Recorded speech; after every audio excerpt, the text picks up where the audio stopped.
Operation Anaconda, Chapter 2. 2 hours later, Quentin was sitting in a large office inside the Mortex building. A police officer sat across from him and was writing notes in a little book. "Please describe the kidnappers again," the officer said. "I told you before, they wore dark clothes and masks," Quentin replied. "They moved fast and they knew exactly where to go and what to do. They had a very clear plan." The officer nodded, but did not look very interested in what Quentin was saying. In fact, he seemed tired and bored.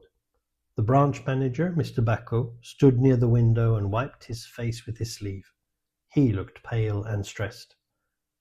"Who is the woman?" Quentin asked. "She clearly wasn't just a secretary." The officer hesitated and then looked at Bacco before speaking quietly. "She is Mara Nkomo. She is the president's niece." He couldn't believe his ears and stared at the officer in shock. The president's niece? What was she doing here? "Just getting some work experience," the officer replied.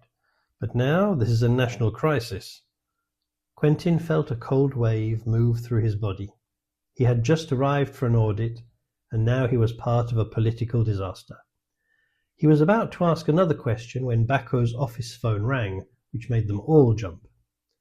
The room went silent, and the manager picked up the receiver and put it on speaker. Everyone listened carefully as a calm male voice filled the room. "Mr. Bacco, are you alone?" the voice asked, and Bacco lied.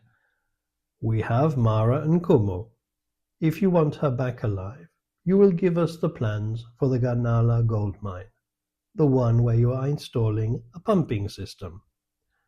Mr. Bacco's hands shook. "That is impossible. Those documents are confidential." "You have 24 hours, the voice continued. "If we do not receive the plans, she dies. Don't tell the police about this.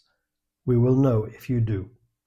We will call back in 5 minutes with the details of the meeting point."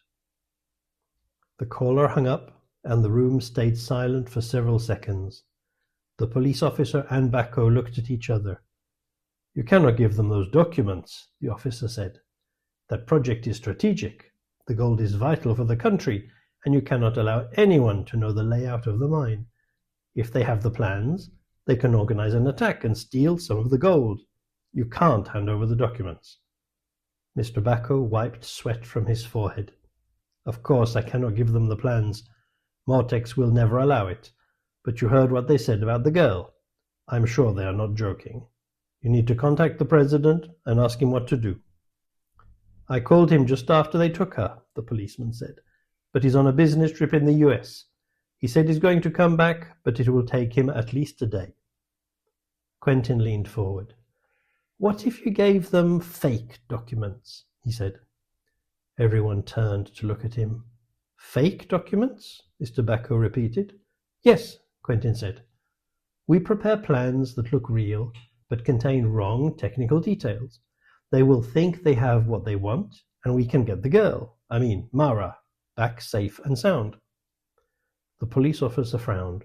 "And who will deliver them?" Quentin took a deep breath. "I will." Mr. Bacco stared at him and shook his head. "No, you are an auditor, Mr. Dark. This is not your job." "I was there," Quentin replied firmly. "I saw what happened. If I can help, I should. And I'm not the police, so like that, the police are not involved. Really." The room fell quiet again, and at that moment, someone knocked on the door. Bacco put his finger to his lips to indicate that they should say nothing, then told the visitor to come in. When the door opened, the taxi driver from the airport stepped into the room and closed the door behind him. "My name is Idris," he said calmly, and looked at everyone in the room. "That's the guy who brought me here in the taxi," Quentin explained. Mr. Bacco looked confused. "What are you doing here?" the officer asked. "I am Mara's bodyguard," he said. "I was outside when the kidnapping took place and could not get here in time. Damned scooter crashed into my car. Anyhow, I will go with Monsieur Dark," Idris continued. "He should not face them alone." The police officer looked suspiciously at Idris. "Face who?" "The kidnappers, Officer Lugo," Idris said as he walked over to Bako's desk and took a small black object from under it. It was a microphone, a bug that Bako knew nothing about. "I know what is happening," Idris explained. "The President is aware of all the strategic operations here in Nimzabwe. We will go together and get Mara back." But this is extremely dangerous, and Mr. Dark has no experience in criminal affairs," Lugo protested. Quentin stood up. "I have plenty of experience with criminals, but admittedly it's usually white-collar crime. In any case, Mara needs me. I mean, she needs help, and I can help." Idris nodded. "I agree. What's more, we cannot wait." Mr. Bako looked at Quentin again. "Are you sure about this?" Quentin's heart beat fast, but his voice stayed steady. "Yes," he said. "Let's prepare the fake plans." Outside, the sun began to set over Nimzabwe, and the audit no longer mattered. Now it was a race against time.